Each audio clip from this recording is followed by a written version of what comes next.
that is about scalability. Scalability again is very important, and I always discuss about it in different lectures. RE tools should be applicable to large systems and different types of the source code, जिसमें जो languages की support है वो भी maximum होनी चाहिए। ये नहीं है कि आपका जो टूल है वो सिर्फ एक तो लैंग्वेज को सपोर्ट कर रहा है और दूसरी को अगर जो है वो बहुत सारी लैंग्वेजेस को नहीं कर रहा होगा तो ये बड़ा एक प्रॉब्लम होगा। बल्कि फ्यूचर में आप जो है वो देख रहे हैं कि जो सोर्स कोड है वो तो मल्टीलिंगुअल आ रहा है, तो उसमें तो जावास्क्रिप्ट भी होती है, तो उसमें एसक्यूएल भी होती है और उसमें जावा भी होती है, उसमें कोई और डेटाबेस भी जो है वो हो सकता है। तो मल्टीपल लैंग्वेजेस को जो है वो सपोर्ट करे, एक से ज्यादा लैंग्वेजेस को, और मल्टीलिंगुअल तो एक की जो है आगे जो है वो फ्यूचर की रिसर्च डायरेक्शन है। Sometimes it is not important that all software artifacts need to be stored and some artifacts may be ignored. तो ये भी है कि वो आपके जो पार्शल सिस्टम्स हैं उन पे भी आप अपना जो टूल है उसको अप्लाई जो है वो कर सकें। इसी तरह coarse grained artifacts can be extracted, partial system can be incrementally investigated and irrelevant parts can be ignored to obtain the manageable artifacts. तो ये वही कंसेप्ट उसने जो है आगे एलेबोरेट जो है वो किया है कि पूरे सिस्टम से भी आप इंफॉर्मेशन निकाल सकें, पार्सल सिस्टम से भी निकाल सकें, सब सिस्टम से भी निकाल सकें, इंक्रीमेंट्स भी निकाल सकें, आइट्रेशंस में भी निकाल सकें और इररिलेवेंट जो डिटेल्स हैं उनको आप जो है इग्नोर कर सकें। तो टूल्स की आर्किटेक्चर्स में most of R E tools are based on following architectures, जिसमें you can see on this slide कि ये 3 जो है मेजर यहाँ पे कंपोनेंट्स हैं जो आप डिफरेंट टूल्स के अंदर जो है वो देखेंगे। तो इसमें एक आपका इंटरफेस जो है ये कंपोनेंट है, और इंटरफेस कंपोनेंट इज अगेन आपका जो आउटकम है, आपका जो यूजर इंटरफेस है, आपकी जो स्क्रीन है टूल की, जिसके थ्रू आपने टूल के साथ जो है वो इंटरफेस आपने इंटरेक्ट जो है वो करना है, तो that is always very very important. और इसी तरह ये बाकी वही ये एक्चुअली वही आपके रिवर्स इंजीनियरिंग जो प्रोसेस है उनके फेजेस की ही जो है यहाँ पे इलेबोरेशन है। तो इट्स काइंड ऑफ प्रेजेंटेशन। ये इंटरफेस को आप अगर आप वहां से मैप करना चाहें तो ये आपके प्रेजेंटेशन वाला फेज जो है उसके साथ मैप कर रहा है। इसी तरह extraction is you know is always the key step. This will be always there. जब भी आपने रिवर्स इंजीनियरिंग के लिए जो है वो जानना है तो उसमें extraction will be always there कि आपने डिफरेंट टाइप की जो इंफॉर्मेशन है सोर्स कोड से वो आपने जो है एक्सट्रैक्ट करनी है। और इसी तरह एब्स्ट्रैक्ट जो कंपोनेंट है इसके बारे में भी आप डिटेल में आप जो है वो जानते हैं, इस पे बार बार मुझे डिस्कशन की अब जरूरत जो है वो नहीं है। तो commonly used RE tool जो है, number of tools are presented for reverse engineering in past. We will review important tools. आज हम इसमें कुछ टूल्स को जो है वो रिव्यू जो है वो करेंगे, और अगेन मकसद यही होगा कि आज हमने इन टूल्स को देख के आगे अपने टूल्स के बारे में जो है वो सोचना है। यहाँ से हमने जो है वो आइडिया लेना है कि जो एग्जिस्टिंग टूल्स हैं उनके अंदर जो की फीचर्स हैं वो कौन कौन सी हैं। तो इस नॉलेज को ही यूज करके फिर हम आगे कुछ अपना जो टूल होगा कोई इनमें से जो है वो सिलेक्ट करेंगे और उसके अंदर कोई अपनी जो है वो एडिशन या एड इन जो है उसकी तरफ जो है वो जाएंगे। तो ये डायग्राम की तरफ भी आप गौर करें। Reference architecture of R E tools is given as, तो इसमें you can look on the left hand side you have the source code, और उस सोर्स कोड से आप एक्सट्रैक्शन का प्रोसेस जो है उसको यूज करके अपना जो है एक रिपॉजिटरी में जो है ये स्टोर करवा रहे हैं। तो ये रिपॉजिटरी आपकी जो है वो क्या है, ये एक्चुअली ऑब्स्ट्रक्शन है जिस पे बार बार हमने जो है वो बात की। और ये अगेन आपका कोई डेटाबेस मॉडल हो सकता है, कोई यूएमएल मॉडल हो सकता है, कोई एक्सएमएल मॉडल हो सकता है, कोई ग्राफ हो सकता है, कोई एएसटी हो सकता है, किसी भी फॉर्म में ये रिपॉजिटरी जो है ये हो सकती है। और इसी तरह लास्ट पे हमेशा हम जो है वो एक्सट्रक्शन और ऑब्स्ट्रक्शंस के बाद ऑलवेज हमारा जो है वो विजुअलाइजेशन या प्रेजेंटेशन जो है वो आ जाती है। तो लास्ट टाइम हमने विजुअलाइजेशन पे बड़ी डिटेल में बात जो है वो कर ली है। उसमें बड़े जो है वो चैलेंज हैं, क्योंकि ये सारी चीजें अगर जो है वो बेस्ट रिजल्ट जो है वो प्रोवाइड करती हैं, तो एज ए होल हमें जो आउटपुट आती है वो हमारे लिए फिर जो है वो बेनिफिशियल जो है वो होती है। तो इसके बाद अब जो है इस लेक्चर में हम कुछ टूल मैंने जो है वो सिलेक्ट किए हैं। और ये टूल ऐसे जो है वो टूल्स हैं, वैसे तो अगर आप लिटरेचर में देखेंगे तो आपको हंड्रेड्स ऑफ टूल जो है वो रिवर्स इंजीनियरिंग पे जो है वो मिल जाएंगे। अगेन इसमें हर टाइप के टूल आपको मिल जाएंगे। कुछ इसमें रिसर्च बेस्ड जो है वो टूल्स हैं जो इंडिविजुअल रिसर्चर्स के पास हैं। वो तो शायद उनकी एक्सेस आपको जो है वो नहीं होगी, लेकिन बहुत सारे टूल आपको इसमें जो है ओपन सोर्स टूल्स आपको जो है वो मिल जाएंगे, जिनको आप यूज करके जो है वो देख सकते हैं कि हर टूल जो है वो रिवर्स इंजीनियरिंग में उसकी फीचर जो है वो क्या है, उसकी स्कोप जो है वो क्या है, वो किन किन लैंग्वेजेस को सपोर्ट करता है, उसमें इंटरमीडिएट रिप्रेजेंटेशन जो है वो किस टाइप की जो है वो होती है, उसकी आउटपुट जो है वो किस टाइप की होती है, उसमें यूजर एक्सटेंशन जो है वो कितनी हो सकती है, उसमें स्केलेबिलिटी क्या है, उसमें फ्लेक्सिबिलिटी जो है वो क्या है। अल्टीमेटली वही फीचर्स जो हमने पहले जो है डिस्कस की हैं। तो ये मैंने वेल नोन टूल जो है सिलेक्ट किए हैं, जिनका पे हम एक ब्रीफ डिस्कशन जो है वो करेंगे। फिर at the day end we will come up with the one tool. मैं मतलब रिकमेंडेशन मेरी यही होगी कि हम किसी फिर एक टूल की सिलेक्शन पे जो है वो जाएंगे और उसी टूल को आगे बेस बना के अपना जो लेटर ऑन इस सेमेस्टर का काम है ज्यादातर हमारा उसी के सराउंड ही आगे जो है ये मूव करेगा। ये बाकी टूल्स का एक ओवरव्यू जस्ट मैंने आपको प्रेजेंट जो है वो करना है, और इसका मकसद भी जो है वो यही है कि एक तो आपको कुछ जो आरई टूल्स होंगे उनका जनरल नॉलेज जो है वो आप तक जो है वो आ जाएगा, और इसी तरह जो इन टूल्स के प्रॉज एंड कॉन्स हैं वो आपके सामने जो है वो आ जाएंगे। So we are starting with the first tool that I have selected, and that is with the name of Columbus. I'm reading the key features of this tool, Columbus.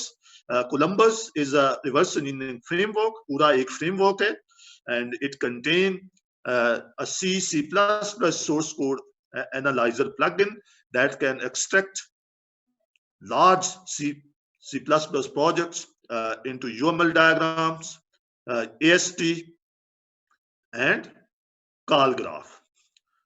तो ये बड़ा उसने इसके अंदर इसकी बहुत सारी फीचर्स उसने आपके सामने जो है वो रख दी हैं कि ये कोलंबस जो है ये अब एक बात तो जो अहम आपने नोट करनी है हर टूल के बारे में, वो लैंग्वेज सपोर्ट है, क्योंकि लैंग्वेज इज द की जिसका सोर्स कोड आपने रिवर्स इंजीनियर जो है वो करना है। तो अब कोलंबस जो है ये C++ तक जो है वो लिमिटेड है, और C++ का सोर्स कोड आज को अगर जो है वो देखा जाए, एक्चुअली ये 10 साल पहले का टूल है, तो उस वक्त तो C और C++ का कोड जो था वो मार्केट के अंदर जो है वो बहुत ही ज्यादा था, लेकिन ऑफ कोर्स इस वक्त सूरत हाल जो है वो बड़ी जो है वो डिफरेंट है, और लैंग्वेजेस जो है वो ज्यादा जो है वो आ गई हैं। तो इसके अंदर ये लिमिटेशन एक पहले ही आपके सामने जो है वो आ गई है। स्पोर्ट्स प्रोजेक्ट हैंडलिंग पूरी प्रोजेक्ट हैंडलिंग को ये सपोर्ट करता है, डाटा एक्सट्रैक्शन की सपोर्ट है, डाटा रिप्रेजेंटेशन है, डाटा स्टोरेज है, फिल्टरिंग है और विजुअलाइजेशन है। ये फीचर्स हैं, ये कॉमन फीचर्स हैं। तो ये हम ऑलरेडी इन पे डिस्कशन जो है ये कर ही रहे हैं। Columbus also contain design pattern identification and code auditing tools. तो RE टूल्स में एक और चीज आप जो है वो नोट करेंगे। एक तो as a whole reverse engineering तो एक कह लें कि एक बड़ा सेट है और उसमें अब जो है वो सब डोमेन्स हैं। तो सब डोमेन्स में एक और डोमेन जिस पे हमने ज्यादा फोकस करना है वो डिजाइन पैटर्न्स की आइडेंटिफिकेशन है। तो ये आरई के अंदर एक बहुत बड़ा इस वक्त सबसेट है और इसके ऊपर बहुत ज्यादा काम जो है वो हुआ है। मैंने पहले भी आपसे जिक्र किया है। तो ये इस पे भी 1-2 लेक्चर मेरे आगे जो है वो होंगे, टूल बेस्ड जो है वो होंगे। तो ये भी आपने नोट करना है कि जो आपके रिवर्स इंजीनियरिंग टूल्स हैं क्या वो डिजाइन पैटर्न आइडेंटिफिकेशन को भी सपोर्ट करते हैं या नहीं। इसी तरह एंटी पैटर्न्स भी हो सकते हैं, कोड स्मेल्स भी जो है हो सकती हैं। तो ये टूल्स के अंदर आजकल जो है ये कॉमन फीचर्स है।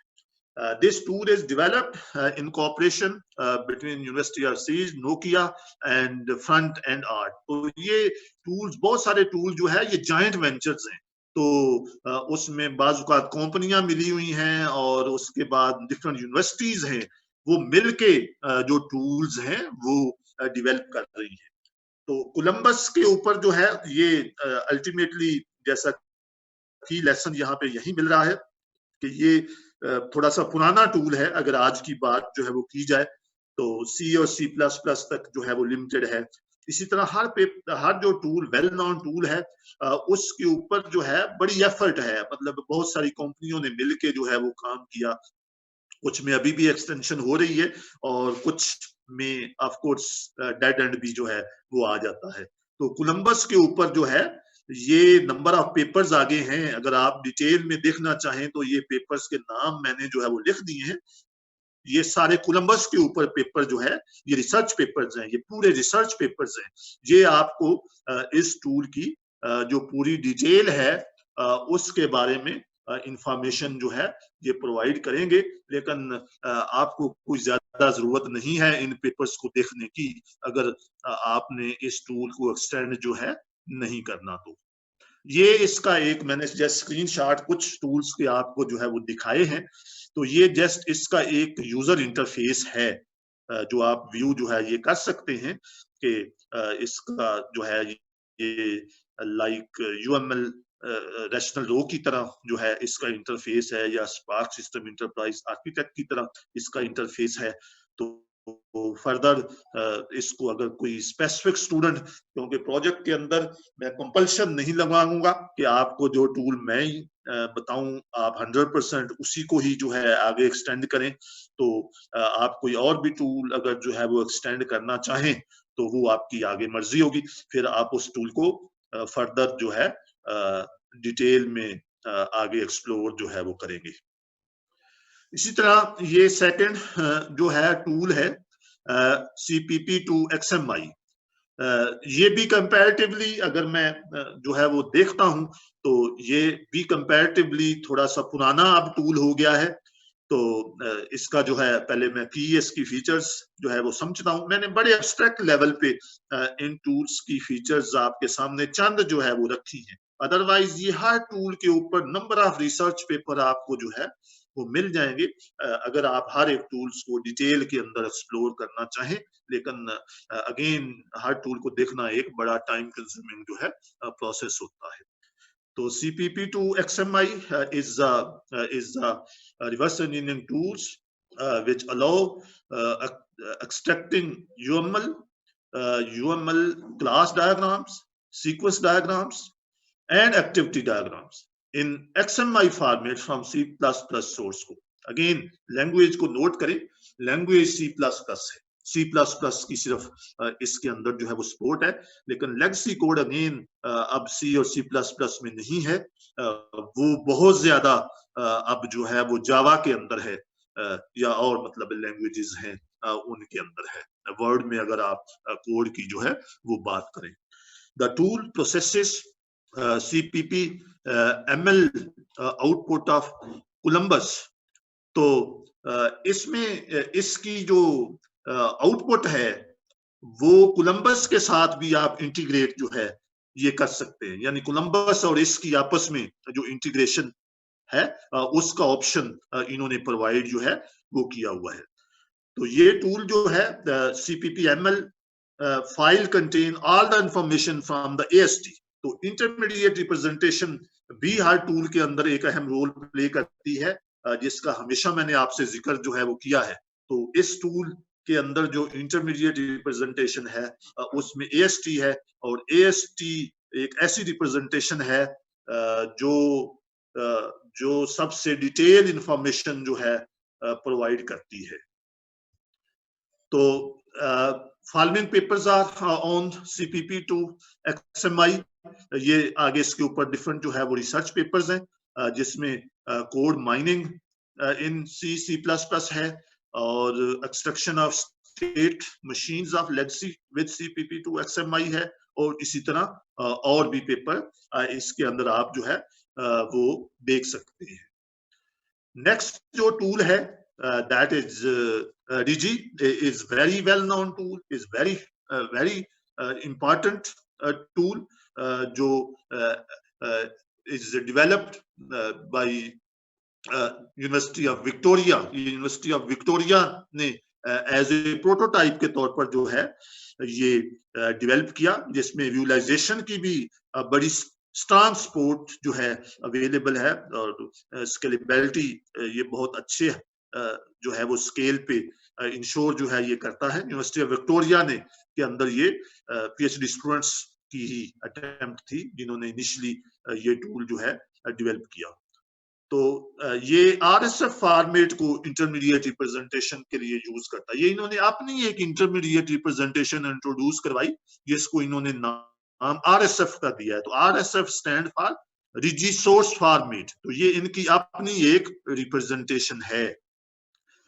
तो वैसे तो मैंने देखा है कि इंटरमीडिएट रिप्रेजेंटेशन जो टूल्स के अंदर है वो ऐसी जेनेरिक होनी चाहिए कि जिसको दूसरे टूल भी यूज कर सकें, लेकिन ये भी एक बहरहाल इसकी लिमिटेशन है कि अब इसकी इंटरमीडिएट रिप्रेजेंटेशन सिर्फ इसी टूल तक जो है वो लिमिटेड है।